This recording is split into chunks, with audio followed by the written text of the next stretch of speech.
সুন্দরগঞ্জ থানা গাইবান্ধা জেলার চরচরিতাবাড়ির পাশে এক গভীর জঙ্গলে থাকত এক চতুর শিয়াল। সে খুব বুদ্ধিমান ছিল, কিন্তু মাঝে মাঝে নিজের বুদ্ধি নিয়ে একটু বেশি গর্ব করত। একদিন শিয়ালটি অনেকক্ষণ ধরে খাবার খুঁজছিল, কিন্তু কিছুই পাচ্ছিল না। হঠাৎ সে দেখতে পেল একটি কুয়োর পাশে একটি বড় হাঁড়ি রাখা, ভেতরে অনেক সুস্বাদু দুধ। শিয়ালটি খুব খুশি হল, কিন্তু সমস্যা একটাই, হাঁড়ির মুখ ছিল খুব সরু, মাথা ঢোকানো যায় কিন্তু বের করা যায় না। শিয়ালটি ভাবল, আমি তো খুব বুদ্ধিমান, নিশ্চয়ই কোনো উপায় বের করতে পারব। সে মাথা ঢুকিয়ে দুধ খেতে শুরু করল। দুধ শেষ হল, কিন্তু বিপদ শুরু হলো তখনই, মাথা আর বের হচ্ছে না। শিয়ালটি ভয় পেয়ে গেল।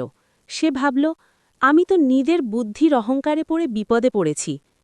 অনেক চেষ্টা করার পর শেষ পর্যন্ত সে হাঁড়িটা ভেঙে কোনো মতে মাথা বের করল, কিন্তু ততক্ষণে সে খুব ক্লান্ত ও লজ্জিত হয়ে পড়েছে।